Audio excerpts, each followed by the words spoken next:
Hello students, कैसे हैं आप लोग। स्वागत है सीयूटी हिंदी मीडियम पर। मेरा नाम है अवनीश त्रिपाठी। तो आज मैं आपके लिए एक छोटा लेकिन बहुत ही खास और इंपॉर्टेंट सेशन लेकर आया हूं। और यह सेशन है कि सीयूटी 2023 को अटेम्प्ट करने की चाणक्य नीति क्या है। अब देखिए, चाणक्य नीति मैं इसको इसलिए कह रहा हूं क्योंकि चाणक्य आपको पता है विष्णुगुप्त कौटिल्य को कहा जाता है, और चाणक्य ने एक असंभव से दिखने वाले लक्ष्य को बहुत आसानी से संभव कर लिया था।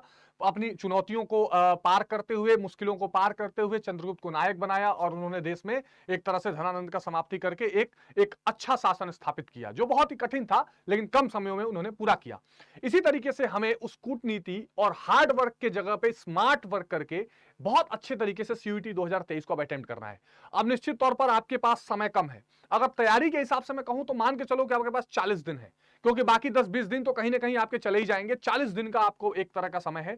और इसमें क्या होनी चाहिए आपकी स्ट्रेटेजी, इस पर हम थोड़ी सी बात करते हैं, ठीक है। बहुत सारी और आपको स्ट्रेटेजीज टॉपर्स के द्वारा बताई गई बातें और कई तरह तरह की चीजें आपके सामने आ सकती हैं। जाहिर सी बात है, हर व्यक्ति की अपनी स्ट्रेटेजी होती है, हर व्यक्ति का अपना तरीका होता है।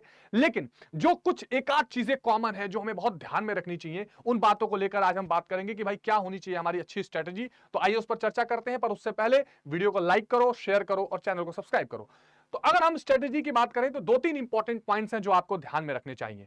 एक आपको जो ध्यान में रखना चाहिए वो 70-30 की नीति। सर 70-30 की नीति क्या है, जरूर समझते हैं क्या है। देखो, 70 की नीति है अभ्यास। यानी देखो, एक चीज तो तय है कि लगभग लगभग कमोवेश, कम या ज्यादा, आपका जो सिलेबस है वो 12वीं में आपने काफी हद तक पढ़ा है। मैं ये मानता हूं और मैं ये कह रहा हूं कि अंतर रह रहा है, कुछ पॉइंट्स कुछ तरीके अंतर हैं, लेकिन बहुत सारी चीजें आपने 12th में पढ़ी हुई है और बाकी आप सीयूटी में तैयारी के दौरान पढ़ ही रहे हैं। तो आपको अब 70% फोकस जो है वो करना चाहिए अभ्यास पे, यानी कि प्रैक्टिस पे। प्रैक्टिस बहुत जरूरी है। देखो, यहां पर आंसर राइटिंग नहीं आने वाला, यहां पर लॉन्ग और शॉर्ट आंसर्स नहीं करने हैं, आपको एमसीक्यूज के आंसर करने हैं। तो आप जितने ज्यादा सवाल, चाहे वो किताबों से मिल रहे हो, चाहे वो ऑनलाइन प्लेटफॉर्म पे मिल रहे हो, चाहे वो प्रैक्टिस सेट कहीं भी मिल रहा हो, जहां से भी आपको कोई मॉक टेस्ट मिल रहा हो, जैसे हम लोग मॉक कराते हैं, यूट्यूब पर भी कराते हैं, प्रबल बैच में भी कराएंगे प्रैक्टिस। जितना ज्यादा प्रैक्टिस आप कर सकते हैं वो करिए, आपके लिए रामबाण होगा। बहुत बार तो प्रैक्टिस करते करते ही चैप्टर तैयार हो जाता है। तो आपको अपनी पढ़ाई का 30% समय जो है वो पढ़ने पर लगाना है। यानी ठीक है, जो भी हमको एक बार वन शॉट रिवीजन करने हैं, बुक्स को देखना है, पॉइंट्स को देखना है, देखो। लेकिन अगर आपने कोई बुक, मान लो कोई आपने कोई चैप्टर, लेट सपोज मैं एग्जांपल के लिए बता रहा हूं कि अगर 3 मिनट आया, मान लो आप 3 घंटा पढ़ रहे हैं, आपके पास अगर 10 घंटे पढ़ने का समय है, तो आप 3 घंटा पढ़ो और 7 घंटा प्रैक्टिस करो, है ना। ये आपको रेशियो लेके चलना है। ये चीज जब आप एग्जाम में बैठोगे ना, तब आपको समझ में आ जाएगा। और देखो, प्रैक्टिस में क्या होता है, केवल आपको ऐसा नहीं कि चैप्टर तैयार करना होता है, सिलेबस तैयार करना होता है। प्रैक्टिस में आप टेम्परामेंट देखते हो कि भाई आप एग्जाम में बैठोगे, आपके सामने एमसीक्यू आ गया तो आप क्या करोगे। आपके सामने क्वेश्चन आ गया तो आप तुरंत हड़बड़ा तो नहीं रहे हो, आप पॉइंट्स को बिना पढ़े आंसर तो नहीं कर रहे हो। तो प्रैक्टिस आपके ओवरऑल तैयारी को क्या करता है, बिल्कुल धारदार बनाता है। तो आप 30% पढ़ाई करो, 70% प्रैक्टिस करो, ये मेरी राय है, ठीक है। अब इसके पहले में नहीं बोलता, लेकिन अब जो समय आ गया, उसके बाद पीवाईक्यू की बात आती है। अब आप कहोगे सर पीवाईक्यू तो मिलते ही नहीं है। देखो, कुछ तो एनटीए की वेबसाइट पर भी है, मैंने आपको कराए भी है पीवाईक्यू, सारे टीचर्स करा रहे होंगे। आप उन पीवाईक्यूज को खूब अच्छे से देखो, उसको बार बार सॉल्व करो। उससे क्या है ना, क्वेश्चन का टेम्परामेंट, क्वेश्चन की जो कहते हैं औकात समझ में आती है कि भैया उसी चैप्टर से ही सवाल होंगे, लेकिन वो इस तरह से होंगे जो आपको कंफ्यूज करेंगे। इसके अलावा केवल एनटीए नहीं, सीबीएसई के जो प्रीवियस ईयर के क्वेश्चन है ना, जो कारण कथन जैसे सवाल हैं, जो पैराग्राफ बेस पर क्वेश्चन है, उनको बार बार प्रैक्टिस करो, ठीक है। तो प्रीवियस ईयर क्वेश्चन है वो सीबीएसई के हो या एनटीए की वेबसाइट पे दिए हो, आप उसको प्रैक्टिस करिए। उससे भी बहुत ज्यादा आपको राहत और सुविधा मिलती है। लास्ट में अपनी जो भी पढ़ाई है या तैयारी है, उसका दो हिस्सा बनाइए। एक फैक्ट पर बनाइए, जैसे मान लीजिए शीत युद्ध का दौर है, तो क्यूबा मिसाइल संकट कब हुआ, सोवियत संघ का विघटन कब हुआ, ये आपने एक फैक्ट वाइज छोटा छोटा नोट्स बना लिया किसी भी चैप्टर का।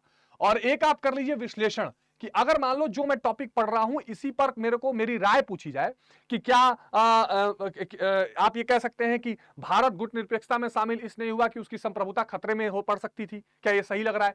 तो एक विश्लेषण वाले सवाल अलग से आते हैं, कारण कथन पर खास करेंगे आप पैराग्राफ पे, और एक फैक्ट पे। तो कोशिश आप ये करो कि जो भी आप चैप्टर एक दिन में लेके बैठो, 2 चैप्टर के, आज 2 चैप्टर एक बार फटाफट रिवाइज करना है, ठीक है। मैं मान के चलता हूं 10 चैप्टर 12 चैप्टर अगर है तो भी आपके पास समय है। उसमें क्या करो कि आप एक बार 15-20 मिनट में सारे फैक्ट नोट डाउन कर लो, और एक बार क्या करो, चैप्टर को शांति से पढ़ लो, चलो एनसीईआरटी ही पढ़ लो, और उसमें थोड़ा सा उसके बारे में सोच लो कि हाँ भैया ये इस बारे में कहा गया था। बाकी जैसे हमने वन शॉट कराया उसको आप देखोगे तो हम हर पॉइंट पर समझा रहे हैं कि भाई इसका रीजन ये है, इसका रीजन ये है। तो इससे समझ विकसित करो और फिर आ जाओ प्रैक्टिस पर। और फिर देखो जो विश्लेषण वाले सवाल आ रहे हैं, कारण कथन वाले सवाल आ रहे हैं, वो मैं प्रैक्टिस कर पा रहा हूं कि नहीं। तो मैं आपके सामने 10-20 पॉइंट लेकर नहीं आया हूं, ये छोटे छोटे 2-3 पॉइंट लेकर आया हूं जिसको आप काम करो। ये पीवाईक्यू वाला भी आप प्रैक्टिस में डाल सकते हो कि प्रैक्टिस करना है, चलो आज पीवाईक्यू करते हैं, सीबीएसई का पुराना पीवाईक्यू निकाल लेते हैं, गूगल से निकाल लेते हैं और उसको प्रैक्टिस करते हैं, और एनटीए की वेबसाइट पे जो सवाल पीवाईक्यू के रूप में दिए गए हैं उसको निकाल लेते हैं। तो अब आप ज्यादा से ज्यादा, अब इसको कोई 60 भी कर सकता है, कोई 40 भी कर सकता है, मतलब कोई 60 भी कर सकता है, कोई 80% भी कर सकता है, ये 70 को आप बढ़ा घटा लेना, लेकिन प्रैक्टिस ज्यादा करना है। ठीक है, साथ साथ में उसको बैक करके पढ़ते रहो।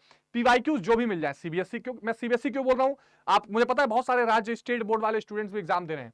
स्टेट बोर्ड के क्वेश्चंस ठीक है, पर वो फैक्चुअल पूछते हैं ज्यादा, एनालिसिस वाले आपको छूट जाएंगे। तो उसके लिए सीबीएसई में कारण कथन वाले जो सवाल आजकल आ रहे हैं, या जो पैराग्राफ पे सवाल आ रहा है, वो बड़ा फायदा करेगा।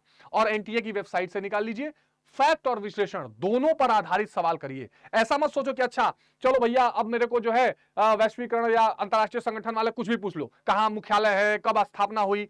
नहीं, ये फैक्ट हुआ। जब विश्लेषण पर सवाल आएगा तब आपको ध्यान रखना है कि क्या करना है। भाई मार्शल योजना कब आई है बता दोगे, मार्शल योजना के पीछे अमेरिका का उद्देश्य क्या था, थोड़ा सा दिमाग इसको भी लगाना पड़ेगा।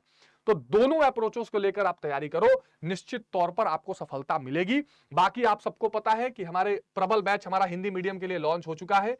प्रबल बैच 1 अप्रैल से जारी होने जा रहा है। कोड यूज करेंगे आप Y768 और इस कोड के माध्यम से आपको तुरंत 20% का छूट या डिस्काउंट मिल जाएगा। इसमें आप बिल्कुल नहीं चूकिएगा। ठीक है, ये मुझे इंपॉर्टेंट चीज आपसे डिस्कस करनी थी। कोई डाउट परेशानी हो कमेंट बॉक्स में बताइएगा, मैं उसको जरूर डील करूंगा। तब तक के लिए आपको बहुत बहुत धन्यवाद। खूब मन लगाकर पढ़िए, प्रबल बैच में फटाफट ज्वाइन हो जाइए। धन्यवाद। जय हिंद, जय भारत।